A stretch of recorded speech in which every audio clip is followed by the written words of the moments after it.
Welcome back to Restoring Sean. Ooh, I don't know why I started it that way because it's been a minute since I did that.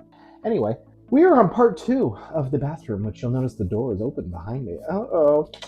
If you have not watched part one of this series, I suggest you do so that you know what went into getting it to the state that it was in that we're going to talk about right now, because I'm not going to waste your time. I'm not going to waste mine either. So last week we ended with tiling the floor and getting the penny tile all in place, the pattern, everything was grouted, good to go. You also probably noticed some stuff going on in the background as we did that, and we're going to talk about all of that today, wrapping up with the before and afters of how it went from the mint green bathroom to the rich dark green heart bathroom, starting with the shower. This is how you start getting your shower ready. After everything had been framed in for the shower, I built a lip on the edge of it because you've got to have a mortar bed. You've got 2 layers of concrete in it. I needed an edge for the water to not go out and an edge for eventually glass doors to be able to mount to, which is the only thing in this bathroom that is not finished yet. So here the drain has been installed for the shower. This black that you see is actually, I don't know if it's called tar paper, but it's what you would put on a roof.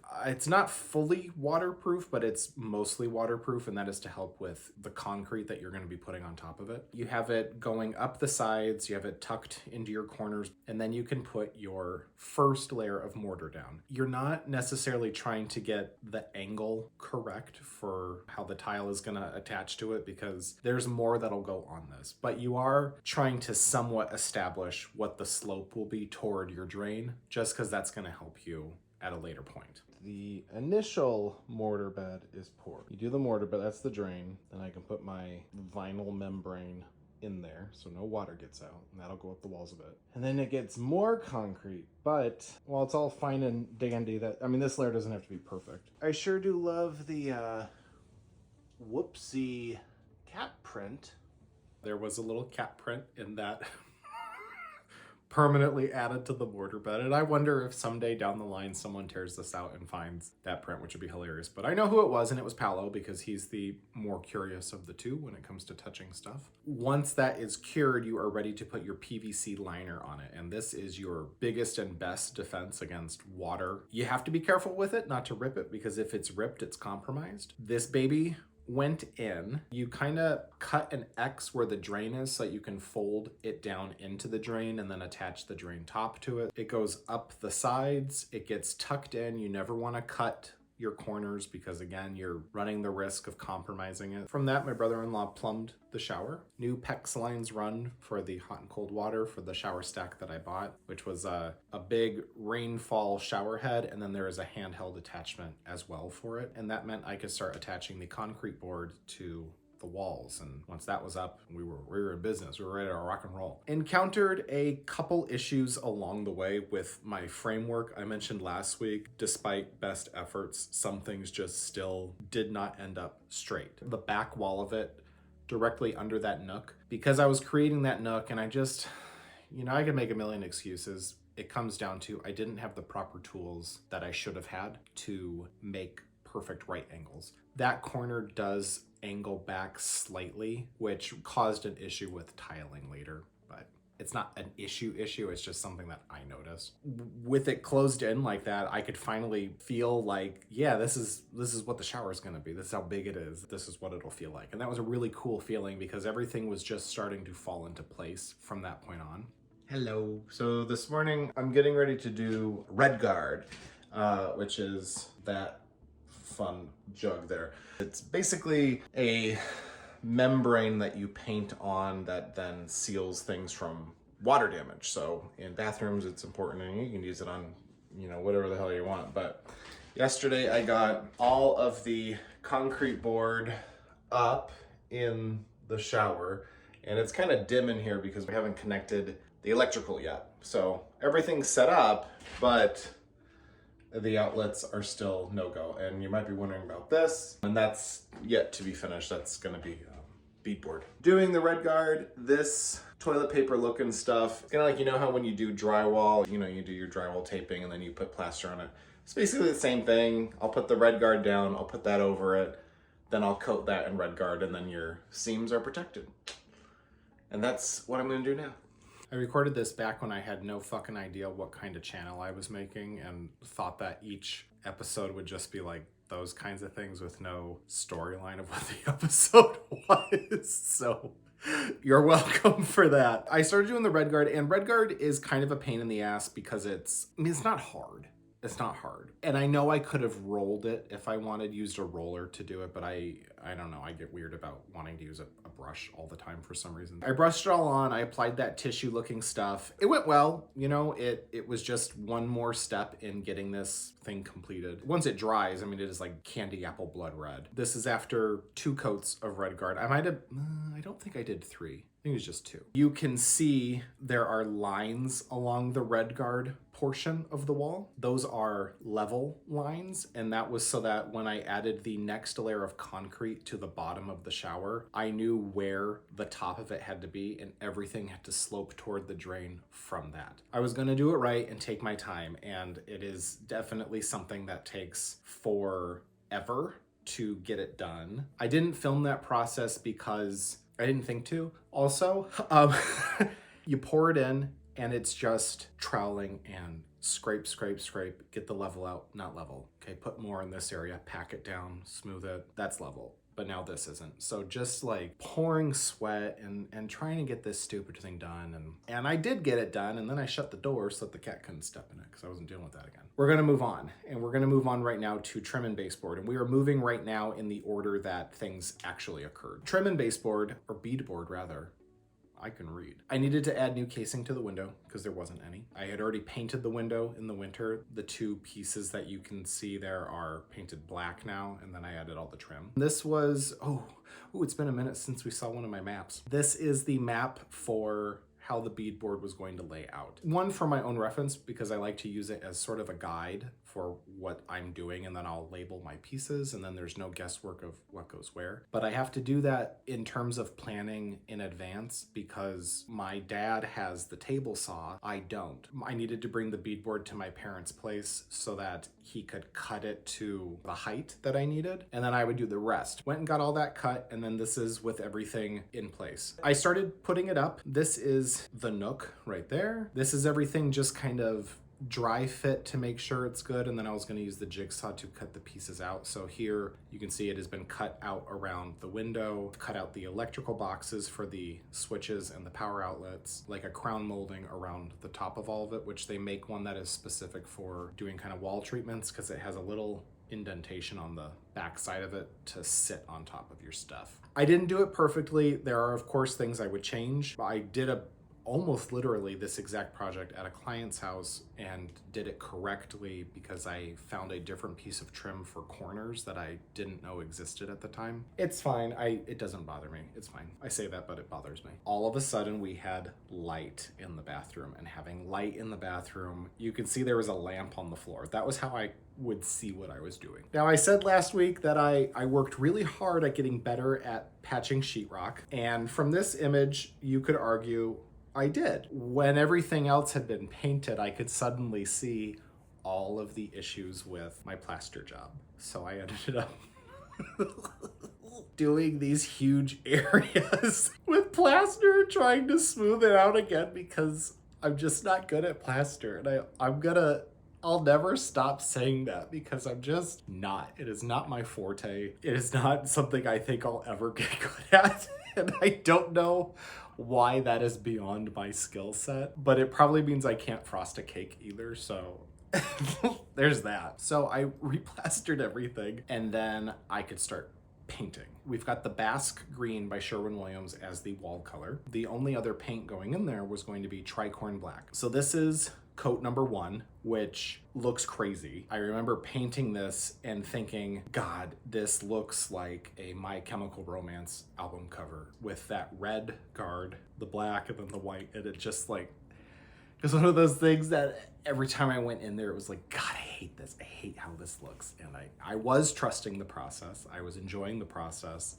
I just couldn't wait to get rid of the red. But where you have the splotchy first coat of black, you then have the beautiful second coat. I also said last week that the drywall primer was tinted Basque Green, but it was not the final paint, and I would still have to do the final paint. That's what is going on here. So you can see I have cut in at the bottom, and that is how close the primer color was to the final one. Once that was in and everything had been cut in, then I could actually roll on the final paint. And here we have the first look at the bathroom fully painted. This is finished paint in here. Obviously, I knew that I wanted hearts in the bathroom. The whole bathroom was based on wallpaper that I had seen years and years ago. That was my inspiration for the design. I didn't want it to only be hearts, however. To bridge hearts with something else, I thought I could do nature. I do have nature kind of incorporated in the house. The living room is nature, which we'll get to next week, but the parlor is bees. The study here is animals. So if it's heart and nature, that kind of pulls the living room into this bathroom and merges these, because these guys have hearts. I'm so smart, guys. Kill myself with how smart I am. How do you do that? How do you incorporate nature? Okay, well, lighting. The lighting above where the vanity is, they're brass leaf flower petal looking pieces. In the nook, that big green light is also a flower petal. That was two ways of doing it. Another way of incorporating nature, I searched for these prints, not these specifically. One of them, right away, it was amazing. I was good to go. The second one, not so much because it's got red in it, but subdued enough that yes, I could use it for artwork. The third one is perfect because it is bees incorporated into it. Now we are coming full circle with the design of this downstairs area. With the beadboard all in and painted, that meant the toilet could be connected. It meant that the sink could be attached to the wall and connected. And it meant that I could take this picture with the cats, commemorating the moment that everything was done to make it a half bath, and now I just had to turn to tiling the shower. Because I'd done the pattern on the floor, I wanted to incorporate the pattern into the shower. I found a picture for reference and thought, okay, I will put that on the wall in the shower and I will center it and it will be a thing. So to do the larger graphic that I was going to be putting in, I needed to build the whole thing on my desk so that I actually had it, because this wasn't something that I was going to be able to put the full sheet on the wall and just move along the way I did mostly for the floor. I was going to need to build around it actually, and that was going to be more or less the starting point of all of the tile. I made a little template of what size the tiles were, marked everything off on the wall for where the center was, and started coloring on the wall essentially. Once it had been drawn on the wall and I knew exactly how much space it was going to take up, I had really this whole thing built on the floor in like a dry format. I could then start working on the actual shower. I got my chair in there and I got to work. Now, I did not film any of the tile work. It is not for lack of trying. I thought my phone was recording and it was not. I was about 3/4 of the way done when I realized, and it was just one of those moments, you guys, where you hang your head and you say, fuck. I am on the lookout for a new camera just so that I can always know that it's recording, because it's hard to know if your phone's recording when you can't see the screen. Because I did not record the shower process, here is the shower tiled. The nook was always going to be black. I wanted everything framed in black the way the floor is framed in black. The ledge going into the shower was also going to be black, so I figured that was like your clean break point from the floor going into the shower. We've got our big diamond star pattern dead center on that white, which it turned out perfectly. I did all of this tiling in a single day. It was a marathon, but because it's not a fun process, I just thought, get it done now. Get it done now and out of the way. Once the tile was all attached to the wall, I was just gonna start with the black grout the way I did on the floor. In this photo, the walls are taped off and the white tiles are taped off so that I could start working on applying the black grout. You can see in the nook, there's kind of big spaces because the nook was really hard to build. It's pretty deep. I think it's 14 inches deep, and getting tools back there, power drill, any of that stuff was really tricky to do. So the nook was a little like cattywampus. The black grout, you cannot tell at all because it matches the tile so well that every whoopsie disappeared. And then because I hadn't filmed putting the tile in, I guess I felt I didn't need to film the grout, which, so sorry. I have no excuse. So the black was on there, and then this is the next day applying the white. So I have applied all of the white grout and removed the tape, but I've not finished cleaning off the haze from it. This went better than the floor had in terms of the crossover of particles of black grout into the white and vice versa, and I didn't have to cross-contaminate white onto the black. This is the last picture of that whole process with the hardware attached for the shower as well.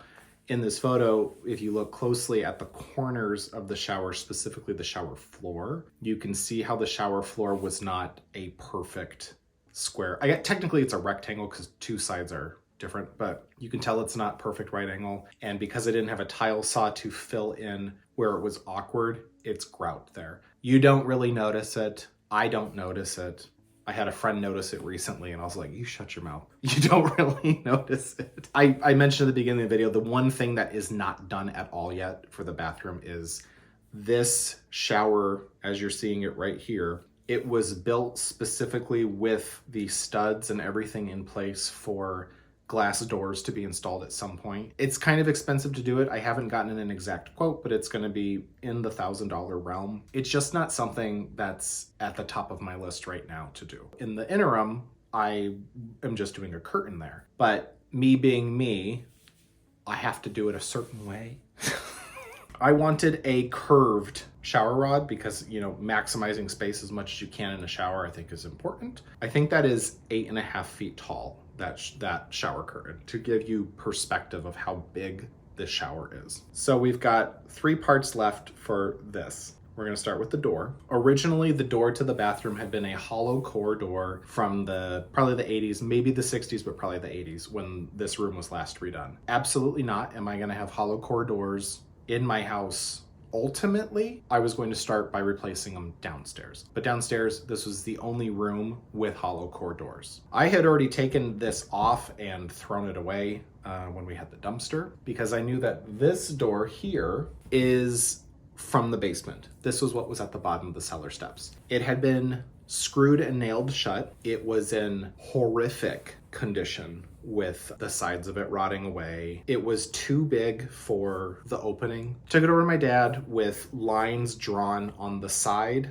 where the hinges were and I think the top and bottom. And I just needed it to go through the table saw so he could cut those off. He ended up cutting off more than he needed to so that he could attach new wood strips to the side, top and bottom, to just kind of firm everything up. The problem with things, I didn't have hinges for it. I also didn't have hardware for the door handle for it. That meant a trip to Minneapolis was in store in order to progress. I'm in Minneapolis and there's a place behind me, Architectural Antiques, that I just left because I needed to get hardware for the vintage bathroom door that's downstairs.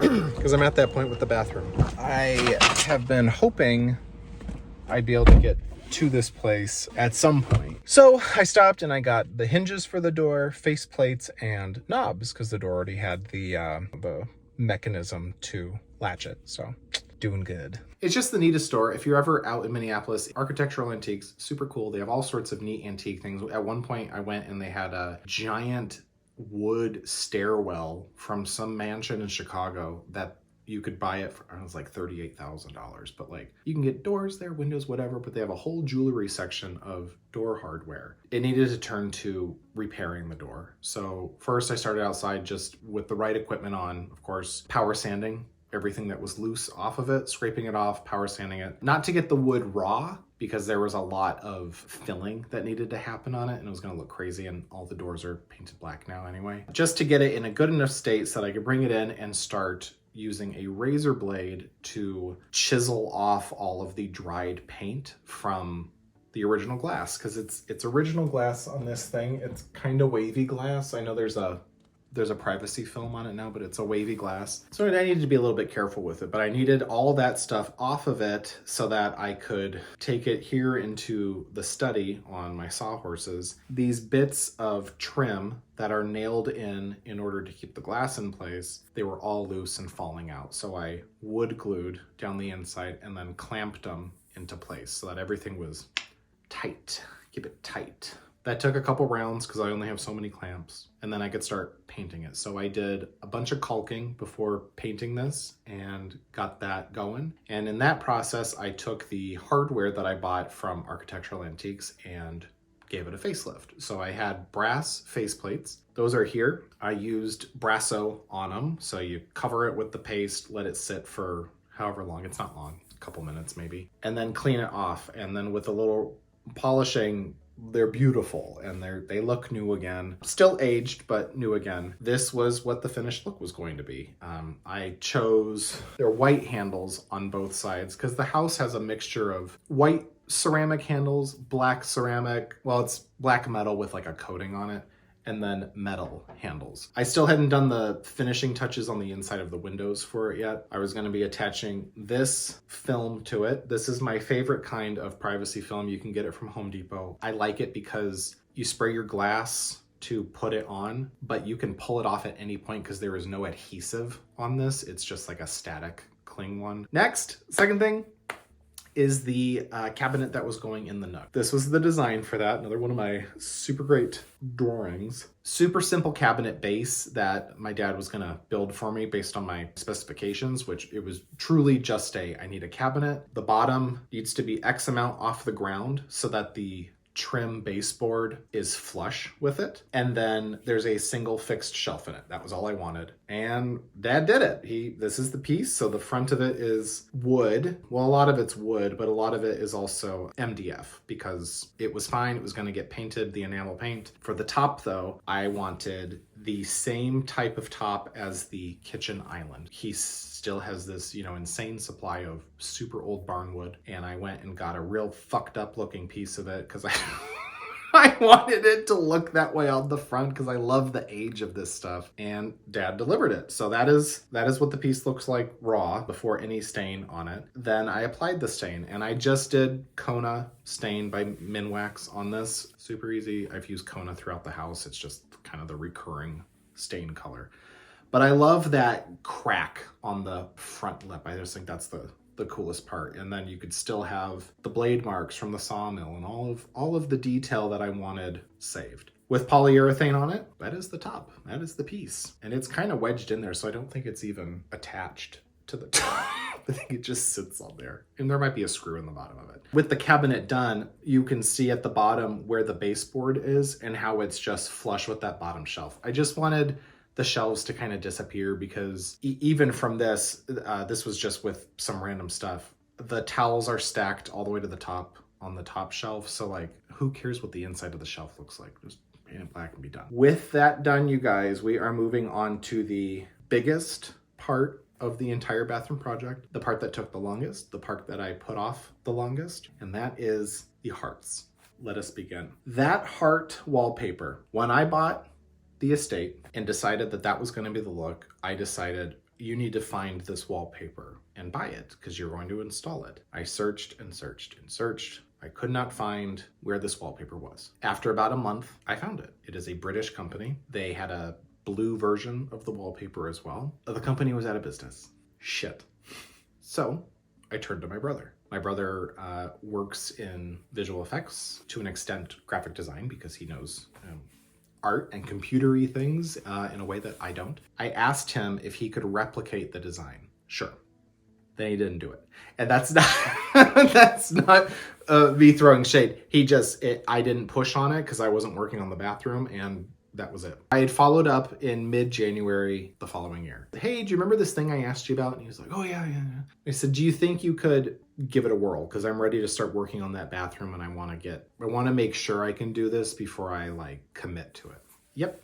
So he delivered a graphic. It is there's a name for them, but it is a repeating graphic where when you butt the image up against itself, it just repeats the image over and over infinitely. He found a couple more references of that wallpaper in order to create this himself. I printed it to the scale that I wanted it, and then I printed several versions of that and then got to work on my little cheat. I got out my giant sheet of tracing paper. I traced everything very carefully with my mechanical pencil. With it on the tracing paper, as you can see here, so this is my perfect little copy, I flip the tracing paper over onto regular paper, or like a, not cardstock, but just a heavier drawing paper. And you color or scribble on the back of it in order to transfer, as this picture shows, that lead from your initial copy of it. From that, I then took a nice brand new black Sharpie and with as steady of a hand as I could, traced over all of those lines of pencil to get a actual, here's your stencil. This is what it's going to look like. From that, I had to take it to FedEx in order to be laminated because I knew I was going to be painting on top of this thing. If it was laminated, it was going to last a lot longer than if it was just paper that was going to soak in the wetness of the paint and become an issue. Bought a cutting board, I don't know what you call those, a craft mat or a cutting mat, and a small X-Acto blade. I did this. So in this image, you can see there are purple lines drawn through. That was to indicate what needed to be cut out. I was afraid of making the mistake of removing the wrong portion and then the whole thing screwed up. I would draw the purple and then I would draw purple cross lines to show where the bridges needed to be to make sure everything was still held on there. And then I never did anything with it. Because I didn't have the wallpaper, I wasn't going to be running the stencil from the top of the beadboard all the way to the ceiling. So I wanted to frame it in somehow. So I designed this corner piece from, I think the little acorn shape there is one of the, the little filigrees in there. And then I made the lines and I was going to be connecting all of that. I did this little stencil in the bottom corners and then I didn't do anything else until January 26th of this year. So it was about 7 months later. That was done specifically for the Valentine's Day video, which if you haven't watched it, you should, because not many of you did. And I think it was really cool and it was a cool project. And I needed decor to go in this bathroom to tie further into the heart theme. That was all recorded and I'm gonna let that play out now and I'll see you when it's done. So today I've got the yellow version of the frog tape because that's for delicate work where it's not going to pull the paint off the wall like the green kind will because it's just too strong. I made these little corner moments and what I'm going to do right now is tape off so I can continue this line to connect them, because what I'm doing for the main parts of the wall, not like the little corner pieces but the main parts, I'm going to frame it all out so that I can do the giant stencil of hearts that took me a lifetime to cut out and really hurt my hand. I'm gonna do that so that these can all kind of connect to the line and stop and have a clean stopping point. This project has been put off for far too long, so it's time to do it. So let's do it. Obviously a lot of this is gonna get touched up also with green because I think that's how it is with me. I'm a big fan of doing the work and then going back and editing. All right. Wunderbar. All right, I wasn't gonna start this yet, but I think it makes sense to just get one going because the one's gotta dry before I can begin the next and so on and so forth. So I think I'm just gonna mount it like dead center. Shit. Okay, let's do it. Let's see how we did. Gotta be careful because I don't want to damage the stencil. I got a lot to do and this is a one of a kind, so. It's not bad, it's not great. We'll see how we can pull this guy together. So everything's got to get connected. This will be much easier when everything's dry and I can rest my arm on things as I move across, especially when it comes to touching it up, because this is gonna need a lot of touch-ups, especially with the green. Holy shnikes. Okay, so that was the first wall. I don't know why I started with that wall since the heart wasn't going there. The heart was going into the nook. And the nook was very difficult because shoulder to shoulder, that's how wide the nook is. So I don't fit well in it. As you're looking at this picture here, that is with the stencil applied. The back wall has like a second coat of the gold paint on it. The sides do not. Just doing the stencil on the right wall of this took an hour. The back was an hour, the left was an hour. So we've got 3 hours of work right there. It probably took me another 2 hours to put the second coat of paint just on that back piece. The plan was always going to be sponge this gold paint, do a gold wax on parts of it, like a rub and buff, and then apply gold leaf to the top. I wanted multi-dimensional looking hearts. I wanted to not just look like they were painted on with a stencil. Not a 3D effect, but just texture to these things. I hated how the gold paint looked. I wasn't happy with it. It looked cheap to me. It was very yellow. And then I found this amazing product that I didn't even know existed, and it is liquid gold leaf with a heavy duty mask on, because there are warnings all over this thing about it causing cancer and don't breathe it in and don't let it sit on your skin and all that, which I was like, well, that's neat. I started applying it. In this photo, it's just on the top center and a little bit onto the right. I was panicked at first because there is copper in the liquid leaf, and it was coming through and it was looking kind of pinkish, especially butted up against the very yellow gold paint. But it covered so well that it was just a single coat of this stuff. There was no transparency at all to it, which was amazing because the detail work of painting this took forever. Painting the entire nook with that was about 8 hours of work on its own. And in addition, once the liquid leaf was on it, I had to do the gold leaf. I'd only experimented with gold leaf on my dining table feet, which went well, but that wasn't my experience. Here is applying gold leaf, and it is easy. It's messy, but it is easy. That nook was then ready for the Valentine's Day video, but I knew I would be making this video. And in addition to making today's video, you guys, with the big reveal of the bathroom, this video is coming out while I am out of state on a work trip. So everything needs to be done way in advance for this video. So I have been killing myself trying to get this done because there's a whole bathroom to do. Just the stencil of this part alone, that was probably 5.5 hours of work. I just finished all of the stencil. Got all this to do with the liquid, what is it? It's liquid gilding. What the hell is it called? With the liquid leaf, it's liquid leaf.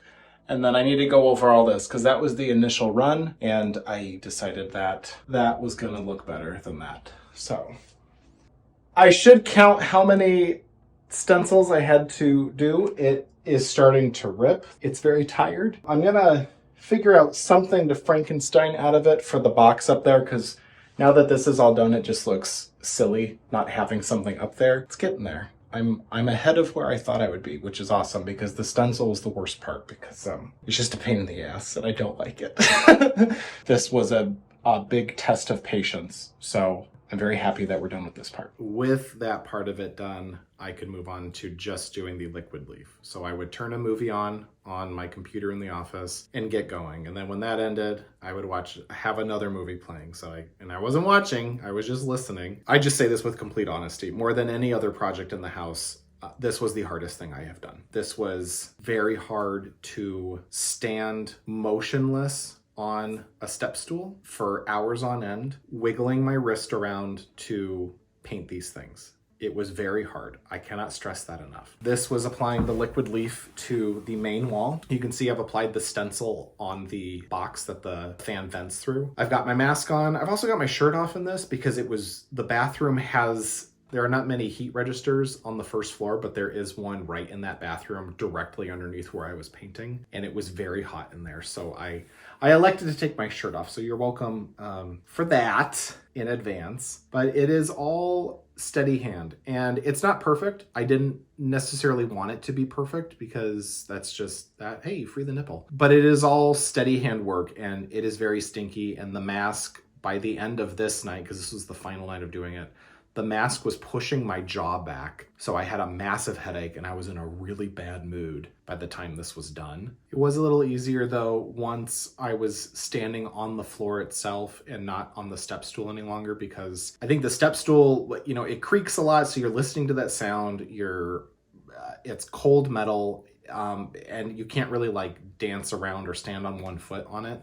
without risking, wiping out. And while you might think that applying the liquid leaf was the final step, it actually wasn't, as illustrated in this video, which shows the liquid leaf, because I was doing that so smoothly and making my final lines, the original gold paint, where it emerged from behind it, was going to need to be covered up with the green wall paint. All right, we're almost done. I've been doing this for 4.5 hours on this wall, and I'm starting to get real sloppy here at the end. I want to be done so bad, and we're almost there. So we got a little whoopsie, a little dipsy, a little howdy hey, Bob's your uncle, and that's that.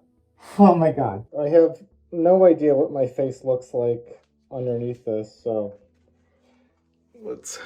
Oh, that's not too bad. Oh man, that hurt. This took so long. I'm so tired of painting this, but I'm done now. And it looks so cool. I think I've got it. You guys, this is very thrilling. It's very compelling stuff. I have a lot of things to fix up on it. But look at that glow. Oh, that's so cool. I'm gonna eat something because I'm starving.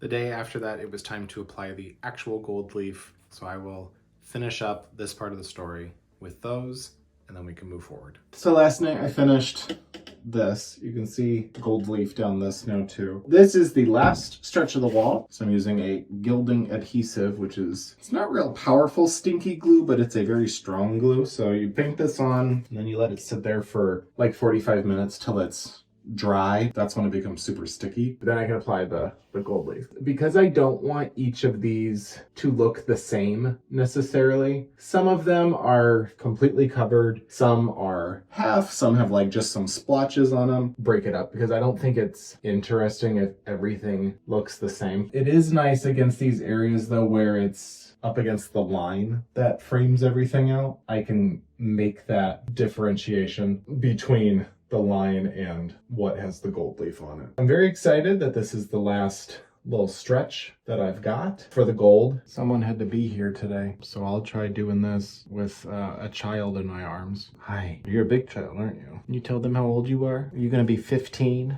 You and your sister? Oh, look at those big green eyes. You match the walls. Oh, Paolo. You'd stay here forever if you could, wouldn't you? Right here in my arms.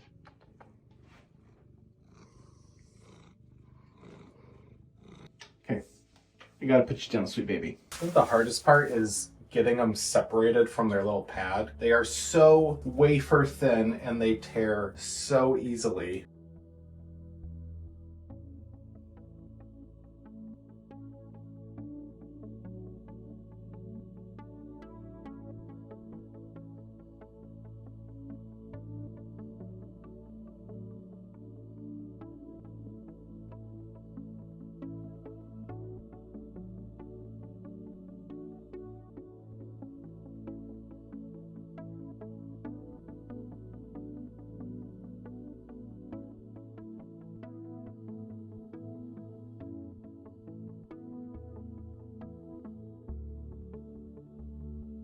We are done. Before we get to final looks, there is a call to action, and that is for the March 26th episode. It is the 1-year anniversary of the Restoring Sean channel. I am going to be going back through everything up to this point, answering questions you guys have, or comments or things you were wondering about on anything you've seen up to this point. Now, you have to ask those questions so that I know what to answer. I'm not going to answer it in the comments below because I'm going to want to save it, but I will acknowledge your comment at the very least. You can also reach me at restoring_Sean on Instagram, or you can find out services offered on my website at restoringshawn.com. With that being said, thanks so much for watching today. Next week, we are moving into the living room of the house. That is the final room of the first floor, and then we're there.